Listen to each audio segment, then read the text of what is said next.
Gold prices went from 60,000 to 80,000 rupees. Will it touch 1 lakh till December? Let's find out.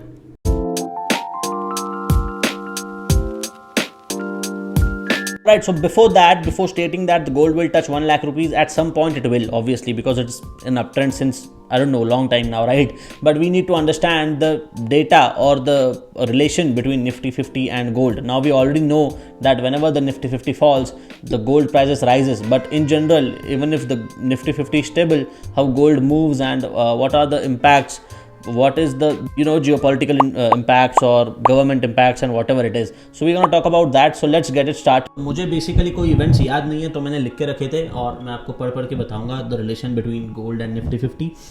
Short में ही बताऊंगा because the video there is no point extending this video and obviously मुझे याद नहीं रहता इतना सब. तो फ्रॉम 2000 टू 2005 गोल्ड के प्राइसेस स्टेबल थे 4500 के अराउंड.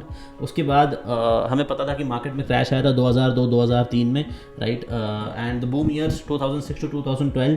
उसके बाद गोल्ड के प्राइसेस काफ़ी ज़्यादा बढ़े एंड 2008 का जो टाइम था वो बहुत इंपॉर्टेंट था बिकॉज उसमें मार्केट क्रैश हुआ था.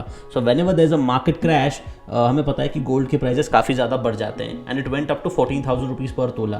तो जब 2000 से 2005 में it was 4,500, it went up to 14,000 in 2018. Inflation और डिमांड की वजह से भी इट हिट 27,000 पर तोला इन 2011. तो 2011 में ये 27,000 पर तोला तक राइज कर गया था. इंटरनेशनल ट्रेंड्स की वजह से डिमांड काफ़ी ज़्यादा आ गई थी गोल्ड में एंड 30,000 तक चला गया था 2012 में, विच इज़ अमेजिंग. सो 2013 में अगेन मार्केट करेक्शन आया था, एक वोलेटिलिटी हुई थी. So whenever there is a market correction we all know that the price of gold will rise, right, but whenever the markets are stable gold prices are stable as well. तो as such gold prices में कोई बड़ा dip नहीं आता है. So it's always considered safe investment as per the investors, right. तो if you have a portfolio size of 10 lakh rupees you can invest 30 to 40% of that portfolio into gold, and whenever there is a dip gold prices rises. तो आप क्या कर सकते हो, उस time gold को आप बेच दो and shift it to the stock market. And as of now जो 2024 का मार्केट करेक्शन है वी ऑलरेडी नो दैट कि काफ़ी ज़्यादा मार्केट गेन कर चुका है 2020 से. तो 4 साल से जब मार्केट गेन कर रहा है और ऐसी सिचुएशन है वॉर का क्राइसिस एंड एवरीथिंग, तो markets can go down, markets can take a dip and already the markets are over valued. तो 2020 में भी क्या हुआ था, जब मार्केट डिप लिया था तब पैंडेमिक की वजह से gold prices went up from 40,000 50,000 to 60,000 तक टच कर गए थे 2022-2021 के अराउंड. उसके बाद 60,000 के अराउंड उन्होंने थोड़ा सा होल्ड किया है and as of now the gold prices are around 80,000.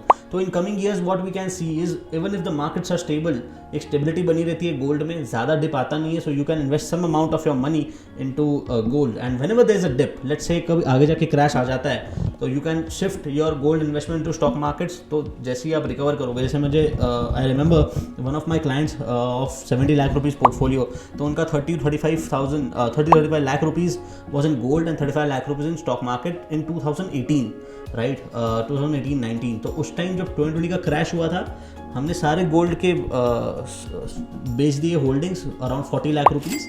Gold के प्राइसेस भी इंक्रीज हुए थे, तो we had some gains in gold and we shifted to the stock market. और अभी हम 4 साल से वो स्टॉक्स में ही होल्ड कर रहे हैं. Now we are shifting it again to gold.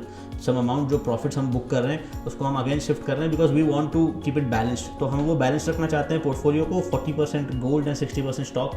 Even at least 30% of your money should be in gold. And these market conditions we can easily say that the markets can touch 1 lakh rupees per tola, or the gold can touch 1 lakh rupees per tola, sorry, and the markets can take a dip because of the overvaluation. तो यही 2020 में overvaluation था, यही उसके पहले भी overvaluations थे, और जिसकी वजह से गोल्ड के प्राइस कंटिन्यूसली राइज हो रहे हैं विद टाइम एंड काफ़ी अच्छी अपॉर्चुनिटी हो सकती है टू इन्वेस्ट इन गोल्ड. सो 2024 में सबसे ज़्यादा गेन्स जो दिए हैं वो गोल्ड ने ही दिए हैं, 30% रिटर्न्स, एंड उसकी वजह से काफ़ी अच्छा गेन हमें देखने मिल सकता है ट्रेंड में भी और आगे जाके भी. So always invest some amount of money in gold unless there is a market crash. तो जैसे ही मार्केट क्रैश होगा, जैसे ही आपके गोल्ड के इन्वेस्टमेंट्स बहुत ज़्यादा बढ़ जाते हैं, you will see a drastic change in your gold investments. You can shift that money, you can book the profits and you can shift it to stock market to enjoy the gains और buy the dips basically.